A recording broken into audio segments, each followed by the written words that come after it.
Hi there, and welcome back to the Connect event day 2. And I'm here for the debugging and profiling session with two great guys from engineering. So why don't you introduce yourselves, please? Hi, my name is Andrew Hall. I'm a program manager on the diagnostics team in Visual Studio. I spend most of my day thinking about the debugger, but definitely spend some time thinking about IntelliTrace and profiling as well. I think most developers spend most of their day thinking about the debugger. You're in good company. Yep, and I'm Dan Taylor. I'm also a program manager on the diagnostics team. The time when Andrew's not thinking about the profiler, I'm spending most of my time thinking about the profiler and performance tooling. Cool. Well, thank you guys for coming on. So we have a lot to talk about. Visual Studio 2015 shipped a bunch of great new features, and you've been shipping in CTPs, right? So things we're going to show today, talk about, are not just like previews the first time people are seeing them. And if anything is, please call it out. I think people would love to know. But let's just start talking about it right away. I think the debugger is something that our audience can understand, right? This isn't like, we don't have to go explain, like in some other sessions, what this thing is. It's our debugger. It's getting better. So go ahead. Why don't you tell us what got better? How is it? Yeah, so the two big things that have gotten better for preview, one of them shipped in CTP 3, and then one of them is brand new in the preview bits that were available yesterday. So the first one is we improved the breakpoints experience in Visual Studio. And the second one is we now support executing link expressions or Lambda expressions in the debugger watch window. So immediate window, watch window. That's a user watch kind of user voice kind of issue, right? People really wanted. Yeah, absolutely. It was in the debugger space. That's how I know. Yeah, absolutely. It was our top voted thing in the debugger space. So we definitely try to go hit the top things that people are asking us for on user voice. Cool. All right. So let's talk about breakpoints first, kind of just to have a logical order to it. And when it comes to breakpoints, does it work for every kind of breakpoint? In other words, across languages, platforms, what are some of the things people should know? The thing that I hate about sometimes I see a demo and I get excited, and then I try it in language X and I'm like, oh, it doesn't seem to look like that. Yeah, absolutely. So this is basically the UI goodness that Visual Studio brings, and the UI for breakpoints is universal across language that you're debugging in Visual Studio. So C#, F#, JavaScript, whatever you put a breakpoint. Exactly. C#, F#, Visual Basic, even the new C++ on Android that we just shipped yesterday. If you were using third-party plugin tools, Node.js, Python, like anywhere that you can set a breakpoint, you can benefit from this UI goodness in the experience. So it should not be language dependent. Cool. Cool. So let's take a look at it. We'll go jump in and take a look? Yeah. All right. So I have here a client and server application. I'm just going to go ahead and run it really quick. And you'll notice that when I launch it, it's going to run a test harness. And you can see that a bunch of stuff is failing when I try to execute this application. It's a beautiful application. You spend a lot of time on the UX here. It is. It's like our keynote demos almost. You've got, is it my shuttle? Sorry, I spent so much time looking at the keynote demos, and man, those guys had a good UX team, I'll tell you that. And so notice when I set a breakpoint because I want to come in and debug and figure out why the server side is failing. And the first thing that you'll notice is when I first set this breakpoint, this little toolbar popped up. Yeah, that's so no more driving people to the context menu to find interesting functionality in Visual Studio. It pops up when I set the breakpoint. So if I set it with the mouse, you'll notice it's there. When I move the mouse away, it'll fade away, so it's not in my way. It's not in your way, but it's easier to discover. It's easier to discover, absolutely. And if I set this with the keyboard, which I can also do from here, you notice that it pops up right away and then fades away. So even if you're a keyboard-oriented person, we're going to let you know that this advanced functionality is available. Give you a hint of it. Sure. Absolutely. And so I can open the settings pane. There is a keyboard shortcut for this as well, which the context menu will tell you. So again, you don't have to use the mouse if you don't want to. But you come in and we've split up the breakpoints UI if you want to ask the debugger to break only under certain conditions. The concept of conditions and actions. So breakpoints are always implicitly a condition in action, even if you haven't thought about them that way before. You're asking the debugger when execution reaches a certain location, that's your condition, break, and that's your action. So we've tried to keep that metaphor and help people think about it in that way as we keep going forward. So I have a couple conditions that are available to me. The first type of thing I have is a conditional expression. This is conceptually anything I could type inside an if statement in my application. Right. So if value is X or true or something, then then you execute a breakpoint. So I want to go ahead and move this breakpoint down a couple lines, and I want to focus on this. And let's say, from a condition perspective, I want to say if decoded type. Now, you'll notice I have IntelliSense here. I'm debugging C#. Cool, yeah. The IntelliSense, per your question earlier, is language specific. So there's certain things that languages have to do to implement IntelliSense. So if you were using like Python or Node.js or something, you're not going to see IntelliSense Right. So, in here. but they have the option. Those teams, people can vote and ask them, and they can build in. This is extensible, and also this is basically the peak window, right? I mean, that's what I'm starting to feel like when I see it. Yeah, absolutely. This is peak. And so you'll notice, let me go ahead and finish this condition. Let me go ahead and say desktop and see what happens. And notice that I can continue to interact with my editor. I don't have to make this go away. I can highlight, I can type if I wanted. Yeah, you can kind of still see the condition that you said or whatever the properties are, and you can just dismiss it by closing it. Exactly, I can dismiss it by closing it precisely. Cool. Now let's say I want to go disable this now that I've gotten my condition set up. And this is something that's going to be brand new for preview. When I do that, let's say I go to disable it, but I accidentally click and delete it.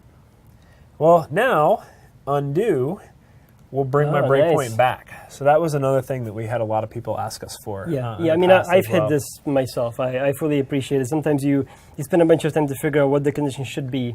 You know, which failure should I say? Okay, 25 loops in. Stop this thing, and then you lose it. And you're like, what was the number? Was it 25? I forget because you have like 3 of them. Certainly a real world scenario there. Cool. Especially if you deleted that line of code and then the breakpoint went away. And right, sure. Undo to get back to it and maybe copy the expression out before setting it again. That's cool, yeah. So I was trying to keep going with it. I think I was talking about the various types of conditions that we had available to us. So conditional expression I mentioned is anything you type in an if statement. I can make it as complex or as simple as I want. So I could say end true and not false, or I could use parentheses, or anything that could be typed in the syntax here has to match the language that you're coding in. So if I'm doing C#, I make it look like this. If I was doing Visual Basic, it would be a single equals. If I was in JavaScript, maybe I'd want to use a triple equals.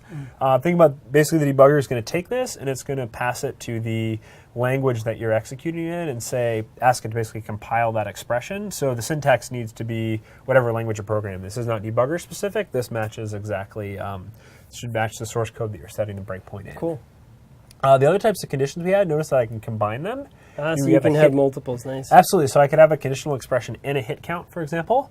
Hit count, you talked about it a little bit a minute ago, but it evaluates based on the number of times that the breakpoint's hit. Yeah, when you have loops, it's very common. You want to stop it only after some time to see, is this thing growing, the variable, growing the way I expect it to. Exactly. And so I could say, my hit count equals 25, or my hit count is a multiple of 5. So I could take a sampling-based approach to the way that I'm thinking about solving my problem. So you couldn't do this before, right? You could do this before. So actually, everything I'm showing. So this is the way you revisualize it, right? This is the new UI, but all the capabilities are pretty much similar to what you could do before. That's correct. Everything I'm showing here is functionality that was available in our previous version of Visual Studio. You had to go to the context menu.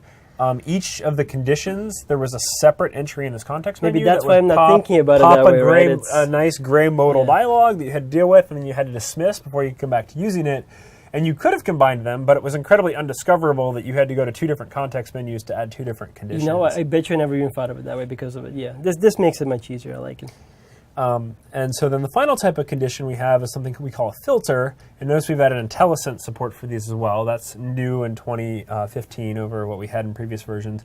And this is really useful when you're debugging code that's executing in parallel. Maybe you're remote debugging to several machines. You have the same code running in Azure. Only one of them's creating a specific problem. And so you want to say, okay, only when the machine name is this, or maybe you're sharing a particular DLL between several processes, and the problem only occurs in the client process, but the server process is also sharing the code, and you can ask the debugger to basically only break based on machine, process, or thread information. Yeah, that becomes your filter. Then you have your conditions, and the combination you'll stop hopefully at the right time in the right thread. Absolutely. And one of the other really cool features that not everybody knows about the debugger is calling it log a message here. In previous versions, this was the when hit context menu. It's something we call a trace point internally to Visual Studio. And this allows me to print a message to the output window. And then you notice this checkbox down here. By default, it'll continue execution. as opposed to stopping it. To stopping the debugger. And this is really useful when you're trying to deal with iterative things. So maybe you're in a for loop or a for each loop and something's going wrong, but you're not sure where it is. And you ask the debugger to just print this to the output window. So, it dumps 50 or 60 things to the output window and you go back and look through it as opposed to stop in the debugger, inspect stuff, hit F5, stop in the debugger, inspect stuff. Yeah, that's very cool. But so when you check continue execution, does it care that there's a condition that could cause so a the stop? condition will apply before it actually evaluates this. So in this particular case, where I said decoded type equals, it would still equals break desktop, for that condition, but it would. But if it didn't hit that condition, it would start logging it potentially. will not. The So you action have is to only always- performed when the condition is satisfied. Okay, I see. As I mentioned earlier, implicitly, you always have the action of break. I see. We don't actually expose that here, but we're basically now saying you can do additional things when all the conditions have been satisfied. Okay, makes sense. Cool. All right, it's a cool feature. So we have a question coming in from Bill. This is the question that's near and dear to also a lot of developers' heart, which is when you want to try 2015 on a project that you really are working on in 2013, where you'll have any problems going back and forth. It's not particularly your guys' area, but I think you can probably help answer that. We have the support to do that since 2012, I think. In other words, open a project that was developed in a previous version without breaking it, which was how historically Microsoft built its project system. That upgrade menu would come up, and you'd be scared half to death. Now my team can't open this project. So the short answer is for most project types, Visual Studio will not break it in a way that will prevent you from going backwards. Right? Starting in Visual Studio 2012, we dedicated ourselves to trying to be forward and backward compatible. Start with 2010, and so in most project types, it's not going to force you to upgrade. There are some project types that for various reasons have to upgrade, so I can't say with 100% certainty, but the majority of them will not break it in a way that will prevent you from going back. Yeah, you'll certainly get, you'll know if that's the case because you'll get an upgrade this project dialog. You'll get a warning, you'll have to take an action, it's not automatic. So thank you, Bill, good question. There's also a question coming in from Nishant about the debugger availability to work against interfaces. Nishant, I'm not sure I 100% understand that question. The debugger tends to be a relatively source-focused tool. Right, So interface doesn't. You can't break in an interface, right? That's the reality. You can break in a code that uses that interface. Correct, right? Because an interface doesn't actually have an implementation. We do have various functionality, disassembly support, function breakpoints, things like that'll sort of allow you to set breakpoints without access to the actual source. But Nishant, if you want to enter a follow-up question, maybe I can answer that better. Cool. There's also a question about Community Edition. Lots of developers are excited about Community. The things you're showing here today are features in Community 2013.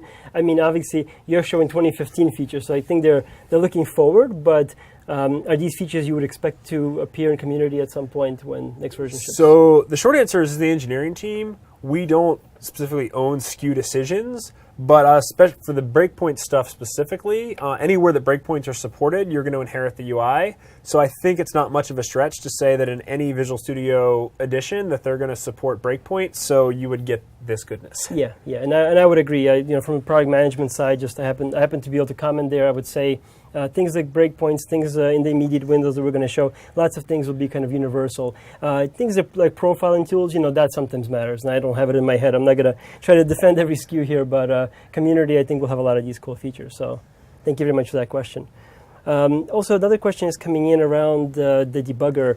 For WPF, binding expression debugging, I wish Uni was here, or somebody from the XAML team. Do you guys have any insight if they've done any sort of debugger work in 2015 for XAML debugging, XAML breakpoints?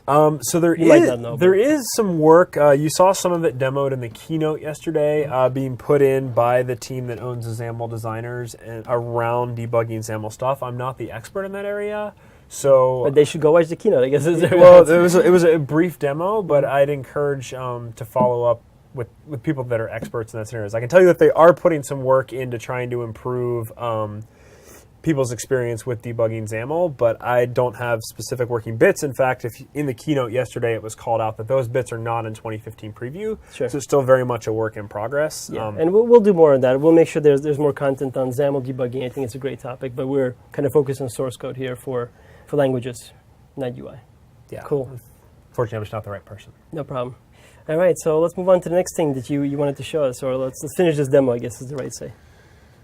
So I think we're basically done. We've walked through the concept of UI and conditional breakpoints. So I'm going to go ahead and just make this a regular old breakpoint.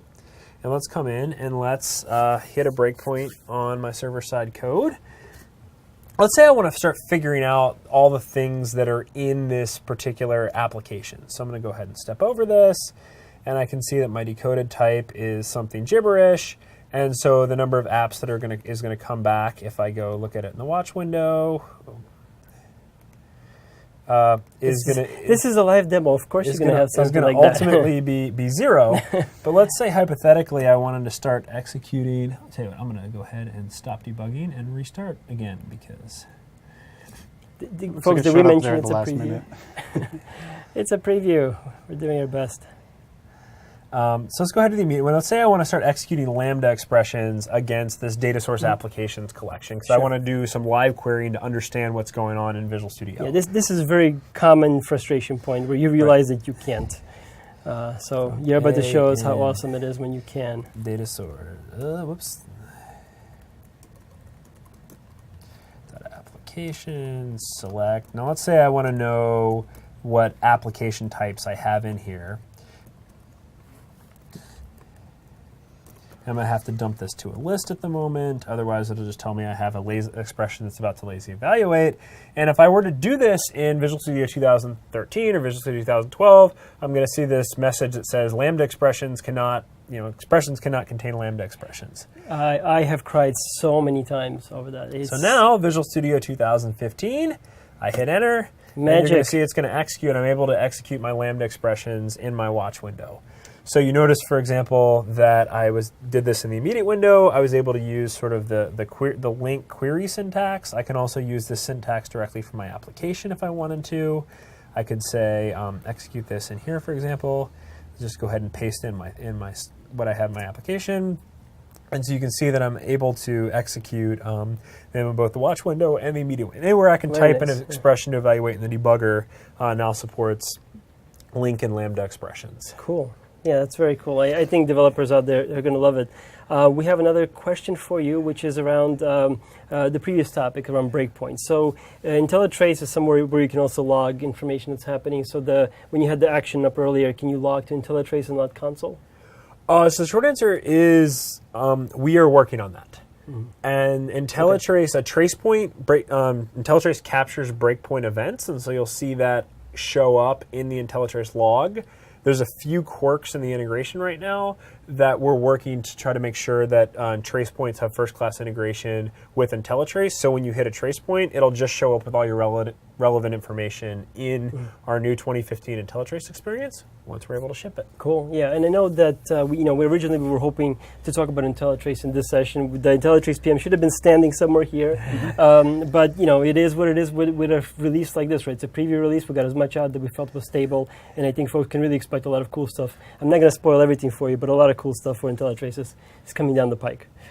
All right, so that's cool. Is there any limitations when it comes to, this is a question from Dimitri now, when it comes to using these Lambda expressions? I know there's always some caveats, and we talked about one of them earlier around SQL, around using these in conditional breakpoints, so let's put those on the table for folks. Yeah, so in the preview release right now, we have a limitation that if the underlying sort of execution of what you're querying requires any native code to execute, it's not going to succeed. So what we actually do is this gets compiled in memory by the debugger and it gets interpreted.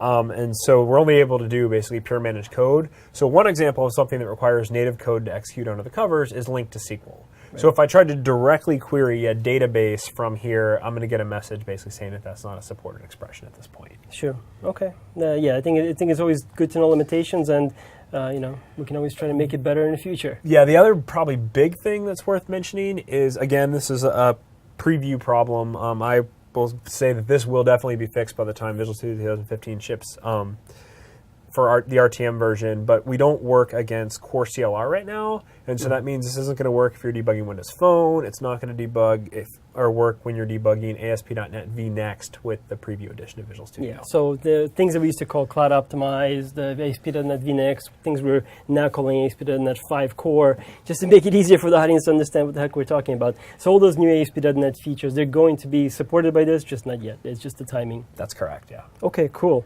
All right, so are those the two demos you wanted to show? Those are, two things I wanted to show from the debugger. Okay, awesome. Well, folks, keep the questions coming. Our demo is not going anywhere, but let's move on to the next thing that we wanted to discuss, which is around some more profiling tools and other things. So if you're ready, you can take the helm here. Yeah, so what I'm going to show is some of the investments we've been making in this release and bringing some of the profiling information into the debugging experience. So in Visual Studio 2013, we added the Performance and Diagnostics Hub with a bunch of profiling tools when we RTM'd, and then with each update, we continually added more profiling tools, CPU, memory, GPU profiling. Yeah, there's quite a big list now. Quite a big depending list. on what you're targeting. But yeah, sometimes I have trouble keeping it all in my head. Yeah. And so what we're starting to do is with those profiling tools, you'll often, when you have a performance issue, you want to like stop everything that you're doing, go to the Performance and Diagnostics Hub, run a separate set of profiling tools and spend some time investigating. That experience, it takes a while to get into, and it's sort of this separate set of actions that doesn't play nicely into your everyday edit, compile. It's not that F5 experience that you're constantly doing. Right.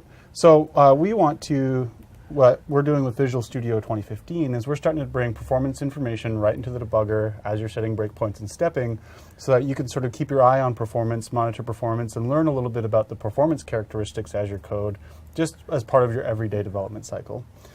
So I can just dive right in and show you what that looks like. Sure, let's take a look. So I'm going to press F5, and I've got this application here, which takes a long time to start up. It's this photo viewing application, and it's just going to be downloading some pictures from the cloud, loading some pictures from the disk.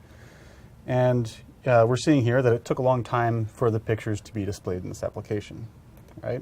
So one thing I might do as a developer is just go into the load images function of my application and set a breakpoint and just start stepping, because maybe I want to know which code is running and just sort of get an understanding of what the code is doing. Mm-hmm. So right away, the first breakpoint that I set when I step, you'll see what we call the debugger perf tips. It's telling me that the previous line took up to 10 milliseconds to run. And this will show up anytime you step or go from breakpoint to breakpoint in the debugger.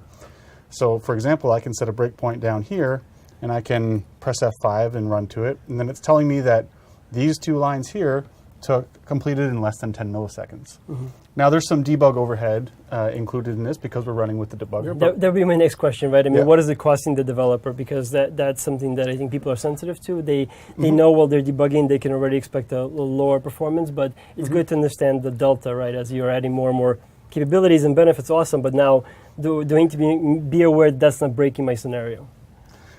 So the really good thing about the perf tips is the overhead to developers is almost zero. It costs almost nothing for us to surface the information here, because the way we've implemented it is we actually we start a stopwatch before you start, when you press F5, and then when we hit break, we end the stopwatch. We subtract out a bit of debugger overhead in the middle, but that's the cost of displaying this information does not slow down your debugging experience. It's not some other tool that you're running. Yeah. This is just part of a small timer code. Mm-hmm. Cool. Mm-hmm. And now you can no longer see how long it took from like the first or the second line, right? In other words, the perf tip is only available, it looks like, on the line you're currently stopped. Is that fair to say? Or can you go, like if you forgot, was that 10 seconds or 15? Like, I have no way to do that unless I run again. Yeah, you actually have to run the piece of code you're interested in to see the perf tip. Okay. A lot of people have requested, hey, can you show me the history of perf tips? I was just thinking we're that. Thinking about something along those lines. I know you're the right person to ask.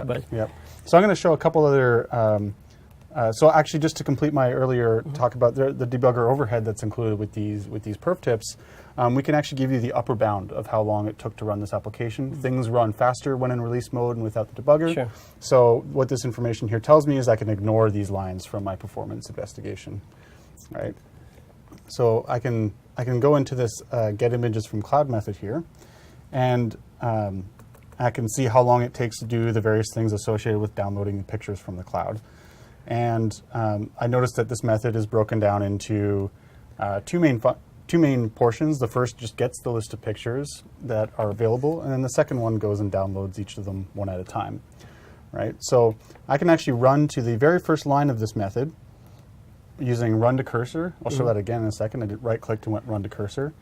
And then I can run to cursor here, which is at the end of the code that gets a list of pictures from the cloud. And I can just, without even having to set a breakpoint or step, I can time how long it took to go and download that list of pictures from the cloud here. And you can see that, in fact, I do have that list of pictures available, right? Nice. And then I can, last time I did run to cursor with the right click, I can just press Control F10 to then time how long it takes to download all the pictures once I've gotten that list. Cool.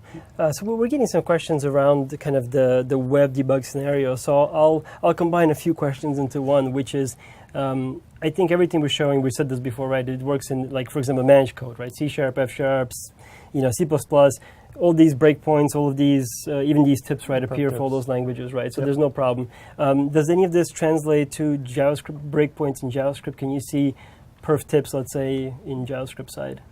Yeah, right now perf tips will show up if you're debugging JavaScript as well. Anything Cool. that uses our new debug engine. Okay. And it works for C++ as well. Yeah, so let's say you're working on a Cordova app or something, you can get that sort of level of detail. I'm not certain about Cordova because the debug engine there might not support it. Okay. That's correct. So I think the way to think about this is, as I mentioned before, the breakpoints improvements is basically Visual Studio UI. So anybody that uses the Visual Studio breakpoints UI, you can get that benefit. It doesn't matter if it's JavaScript. It doesn't matter if it's JavaScript running on iOS or Android through Cordova, because it's basically the sort of UI that sets the breakpoint.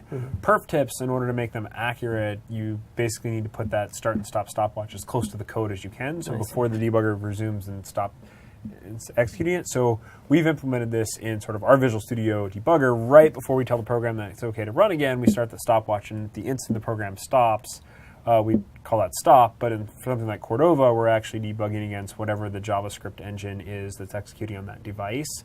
And so those engines at the moment don't support that capability, so you're not going to see perf tips in those scenarios. Okay, but if they do, you guys would surface that information, right? It's not a matter of like many things. I think Visual Studio, what folks maybe don't realize when they're looking at all these great capabilities, you're building something that's often extensible, but to other teams. But other teams need to make investments to make it real. Yes. So exactly. please give those teams feedback if it's useful. We're getting a question in which I'm not sure. I'm not going to try to say the name. I'm going to mess it up. I apologize. But it's a good question around C++ debugging. We're making improvements to C++ debugging for large code bases. I don't know if you guys are the right folks to ask. I am the right person. Okay, Let's talk about there. So I think there's 3 things. I have 2 things to talk about, and I think Dan has 1 thing to talk about. So the first thing that we've done, there's a blog post that I put up with CTP4, I guess, on the VC blog. So if you go look for it, you'll find it. But we, by default, suppress the operating system's debug heap. So that means when you press F5 against a large C++ application, it's going to start significantly faster by default without having to go tweak any settings. The other thing that we've done, and it's a little bit smaller feature, but a lot of people need to debug things by executing functions from the immediate window or the watch windows. And we've removed, basically decreased the capability that if that deadlocks, it's going to actually screw up the process. So we detect if when you call a function from the immediate window or from the watch window, if it's trying to take a lock on anything else already holds a lock on from another thread in that process, and then if it does, we're going to try to let those threads run so that they can release the lock and your function can execute to completion. Cool. And you had one. I do have one thing to show, and this actually goes well into my next demo. One thing we've also been working on is I mentioned that we had a memory profiler before in VS 2013, and we're actually this is something that is in the preview, but it's hidden under a registry key. We've blogged about it this morning, so if you go to the Visual Studio ALM blog, you'll see that we've posted the instructions for how to turn this on. Wasn't quite ready to the quality bar that we wanted for the preview, but it's good enough that we could still make it available for people out there to try out. So it's like a preview plus hidden preview feature. plus. We really, we really need feedback from everyone, so we want to make as much available to the community as we can. Sure. So I'm just going to press F5 here, and hopefully it's working. Okay. So it's a new diagnostic tool. Right. So what we have is when you turn this registry key on, again, you can go to our blog post for instructions of which registry key to set. When you press F5, you get this new diagnostic tools window here. And this diagnostic tools window right now just contains the memory tool. And this memory tool works for both managed and native projects, so you can use this for large C++ code bases as well. But as I'm stepping over here, we can see that the memory graph runs as my application is running, and then when I hit this next breakpoint, the graph stops ticking along. And I'm right before this load images from disk function call here, and maybe I want to see what the memory impact of running this line of code is. You want to get a comparative, right? So you want to before and after, depending on what you want to try. And this is similar to the other memory tools that we have for, I guess, managed code debugging. Yeah, so the big difference here with the memory tools that we've shipped previously is that this is integrated into the debugging experience. So I can actually go and I can take a snapshot before I run this line of code, and then if I step over it, I can see that the memory graph spikes up there, so I can see what the impact of running that line of code is, and then I can go ahead and take another snapshot and start drilling into the difference between those by clicking on this plus objects here. Cool. So it's a real-time, it's giving you real-time information while you're debugging. You don't have to stop and analyze the data, which is more traditional in other tools. And also lets me run just the code I'm interested in and see the results of doing that, which really filters down a lot of the noise here. Cool. And so I can also click on one of these nodes here. I can see the reference types of the object and see what it's holding on to. And if I keep drilling in here, I'll make this quick. I can see that one of the reasons for this memory increase is because when I load the pictures from the disk, I'm going ahead and decoding all the bitmap images into memory as defined by this bitmap image type here, which is the in-memory representation. So you can catch why the memory increase is happening. Cool. Yep. And to turn on native profiling here, if you actually go to the project properties of the project, we actually key off with the debug engine. So if I were to switch this from managed only to mixed managed and native, I would be also able to profile the native allocations that happened from that line of code as well. Cool. Or if you then did native only, you'd be native only memory profile. Right, and then you'd see all the memory allocations that resulted from lines of code. So C++ developers really care about allocations a lot, and so this tool will help you see which allocations are happening while you're debugging. Cool. We have some more questions coming in, so let's address them. Sure. One question which isn't specifically related to any of the demos we're doing, but I'll throw it out there, which is how do you support remote debugging process in production using VS 2013? We certainly do have that with, I guess, IntelliTrace. Maybe you guys can talk about sort of what options developers have. Yeah, so remote debugging, assuming that you have network access to that production environment, there should be plenty of documentation on this in MSDN. But you install the remote diagnostic tools. They're a free download. You start up the remote debugger on that machine, and then it should offer to punch the right holes in the firewall. If you're using the Windows firewall, if you have a third-party firewall, you may have to sort of do your own configuration. And then from Visual Studio, in the attached to process dialog, you just point it at that machine, and it should, there you go, under the qualifier. You can basically enter that machine name or IP address. And go. Cool. Yep. Yeah, and if you don't have access to the machine, that's where IntelliTrace, right, can play a role to help you diagnose a production issue. Absolutely, yeah. Cool. And so then we have the IntelliTrace standalone collector. If you don't, for some reason you can't get that remote debugger working for policy reasons, firewall reasons, whatever, absolutely you can collect a log with IntelliTrace, bring it back to Visual Studio and view it. Yeah, lots of real-world scenarios. And here's another question from Dan, and this is a good one, around kind of what we showed earlier with the breakpoints. And the question is, they like perf tips, and can you use perf tips as a way to hit a breakpoint, a conditional breakpoint? Can you say if it goes over a certain number of performance seconds? So the short answer is at the moment, no. As you asked about a while ago, about the Lambda stuff being the top user voice thing, we certainly are thinking about these types of scenarios, but go put them on user voice and help us prioritize them by getting other people to vote for them. Yeah, we're just getting started with this performance information during the debugging experience. There's a lot of places that we could take this, and some of the suggestions that we're getting here are certainly many of them. So if you're passionate about these ideas, please put them up on user voice and tell us what you'd want us to do next. Yeah, the team is listening. Yes.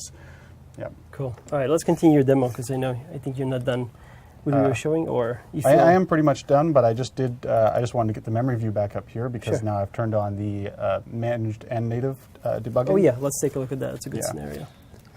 Unfortunately, I don't have the my project isn't built with the latest C++ compiler, so I can't get the types to show up in the native view, but I'll just show you here one second. So when I take the snapshot button here, I now have the managed view right here that shows me the managed heap, and then I also get the native heap as well, and I can drill into the allocations just like I would have done with the native heap. Cool. Yeah, I mean, I think this is very useful because these are real world scenarios, right? This kind of like cross debugging just makes it a lot easier. Cool. So we had a question. Let's see.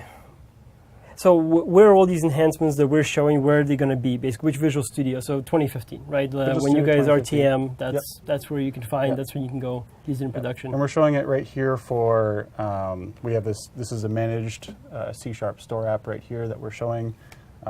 We expect this to work for WPF as well. And as many places as we possibly can get it. Cool. By the time we RTM. I just want to say, I think it's worth noting as well that, 2015 you said when we RTM, but everything we're showing today you can play with in preview. As Dan mentioned, there's a blog post telling you how to go turn the memory tool on. You're going to have to flip a registry key, but everything is available in the bits that were made available yesterday to go download and play with. Cool. And in Update 4, which we also RTM'd and shipped out at the same time, we have the new GPU tools, right? And that's something that that team's been working on. We have a video with Rong who kind of goes through the details, but I think the way that I'm starting to see our tools is great. You can look at CPU versus GPU usage. You can look at memory usage across managed and native. You can look at UI performance, right, in various places now. So it's coming together. I know they talked about in like the WPF space, for example, the UI performance analysis tools coming and other things. Is a great kind of vNext blog post. I know a lot of developers watching this could potentially care about WPF, so I suggest checking out that roadmap post that the WPF team actually made. And we get this question all the time, is there a team? Well, there is, and you guys are an extension of that team, right? Without some of this stuff, you couldn't get all these nice tools.